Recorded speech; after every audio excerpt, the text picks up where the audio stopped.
ayan guys, hindi ko alam na ma-confine kami ngayong araw. Galing kaming dialysis center kanina. Kaninang alas 10 ng umaga. Hindi nakatapos yung anak ko mag-dialysis. Nag-chill siya. Kinabahan ako.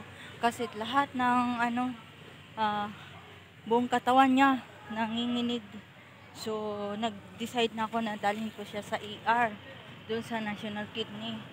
So, hindi naman nakalain na i-admit kami, diba? Akala ko palabasin agad kami.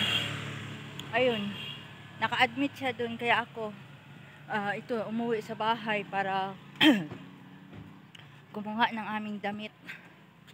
Kaya ngayon, nandito ako, naglalakad, papunta ako sa kanila para kumuha ng mga mga kailangan niya. At ako'y babalik sa hospital ngayon. Gabi na nga. Hanggang ngayon guys, wala pa kaming kain-kain, kaming dalawa. Mula pa kaninang umaga, walang kain-kain. So ayan, naglalakad ako papuntang bahay nila para kumuha din ng mga damit niya. Hindi ko alam kung hanggang kailan kami dun sa hospital. So mabuti na doon nagdala ko ng maraming damit. Yan. Para sigurado na kung ilang araw kami makalabas. Diyos ko, Panginoon. Hirap talaga guys, may sakit sa pamilya nyo, tapos wala pa kayong pang-emergency na perang gagamitin. Ang hirap. Kanina nandun ako sa ER. Marami nang nagsiiyakan. Yun pala, marami nang nagpaalam. So, itong experience ko ngayon, itong araw na to ay grabe.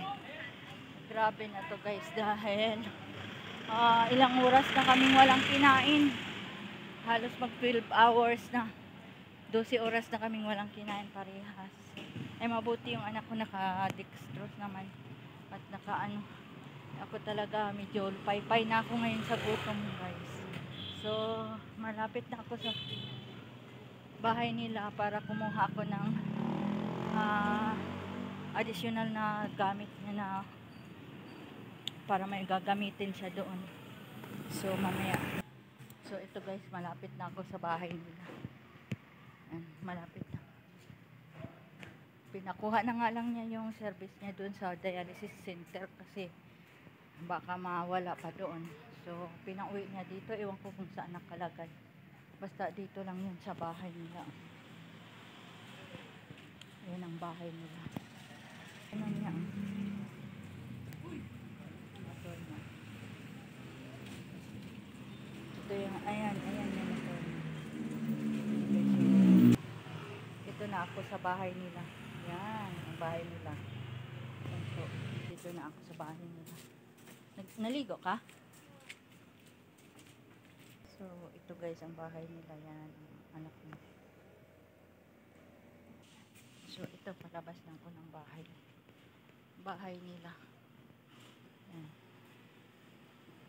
Ay, nakakuha na rin ako ng gamit ng anak ko. Hindi ko alam kung kailan kami makalabas. Ito yung motor niya, nakaparada dito. Ayan.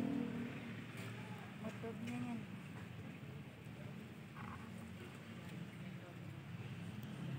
So, sige na. Diretso na ako sa ospital. Buti may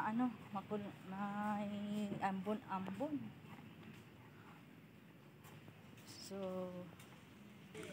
So ayan guys, inabutan na tayo ng ulan. So, magpayong na tayo kasi maulan na. Maglalakad pa ako patungong parkingan sakaya ng papuntang hospital. Sige, hanggang dito na lang po guys. Salamat sa panonood at pagsubaybay sa aking mga vlog for today.